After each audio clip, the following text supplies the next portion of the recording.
Hi, shalom everyone. I'm going to continue the series of the famous Rabbanim of yesteryear. And friends, we are approaching Chav Zayin Tammuz. That's the 27th of Tammuz in English. And it's going to be the yard site of a really great Moroccan rabbi, Rabbi Elazar Abuchatzeira, one of the great rabbis, the grandson of the famous Baba Sali, really great rabbi who we've spoken about before. His full name was Rabbi Yisrael Abuchatzeira, and many of the Abuchatzeira family became great rabbanim of the last few hundred years. He was actually born in the English year 1948, 9th of August to be precise, and unfortunately was murdered by someone that had serious psychiatric problems. This was on the 29th of July in 2011. We're talking about 13 years ago. He was a great rabbi. He was a great Kabbalist.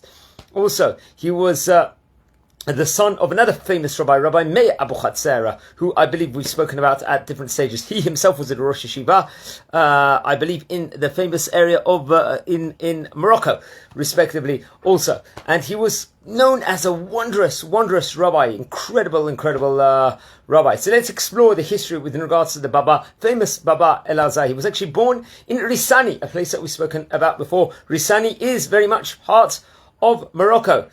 And I think it's around the area of Tafilalat, which we've spoken about also, that is in Morocco. So his father was a great rabbi, the Rabbi Meir Abuchatzeira also, and his mother was Rabbanit Simcha Abuchatzeira. And at a young age, I think he learned actually in the Tumchei Tzimimim in yeshiva over there, which is based in Casablanca, another great place, which had a great amount of Torah study. And I believe in the year 1968, he moved to Israel with his father and his family, and they actually moved to the area of Ashdod, a very prominent area in Israel, also a place we've spoken about also before. And I believe he learned in a yeshivat Rambam. This was based in Tel Aviv. He was learning also with other great rabbanim, including Harav Avram Chafuta, another great rabbi we've spoken. He himself, Rav Avram, was not just he was Rosh Kollel of the Midrash Rambam also, and I think he very much was Rosh Shiva in Tel Aviv, also in Petach Tikva, and Beit Yosef school institution also in Tel Aviv. And he himself, Rabbi Avram, did write many sefarim, but be it as may, really great connections. He was very close with his grandfather, the famous Baba Sali, also, which you mentioned about before, and who had connections very much with the famous Yeshivat Porat Yosef, which we've spoken about before. And much more can be said about it, about the great Chacham also. I believe, so he was learning he moved to Be'er-Sheva at a later stage after his studies. He learned in the Porat Yosef Yeshiva, and then moved to Be'er-Sheva. I had a great reputation as one of the leading Kabbalists in the world, and had huge influence with regards to political leaders would come to him, business leaders would come approach him, and he amassed a huge amount of wealth reported over, and much of this wealth went towards charitable purposes. A huge amount of it did. He was actually famous. One of the great famous things with regards to the great Chacham, he was wearing a cloak during the time with a long hood. Why was he wearing this? A bit to cover most of his face, because it wanted to shield him away from seeing things that might be immodestly dressed women, for example.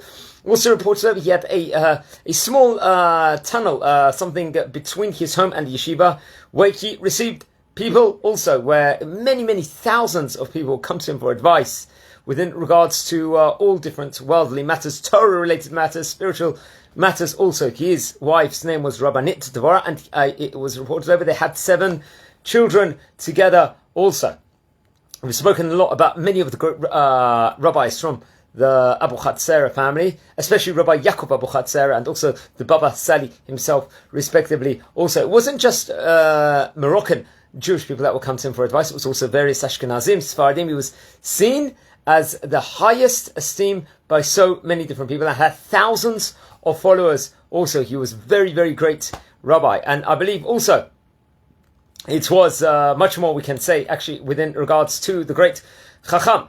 It was, I think, he established a Torah place in Be'er-Sheva, which we've spoken about before, and I think also At that time, many of the great rabbis in the Abuchatzeira family, especially his brother, Rabbi David Chai Abuchatzeira, established a court in Nahariya also. And he was also, Rabbi Baruch Abuchatzeira at that point in time had a large institution, I believe, in Netivot also. So many of the great Abuchatzeira family were spread all throughout Israel, promoting, strengthening the Torah very much so also. They say that this specific area which was leading, where he was seeing people and was giving advice to people, it led to a synagogue also. And they say only in the last many years he left his house itself only a few times because he was so immersed inside the Torah. There was a synagogue right next to people's place where he would meet various people throughout the week also. It's also what's interesting that he gave sermons. We talked about how politicians used to come to him, and it's reported over that many people that made a special.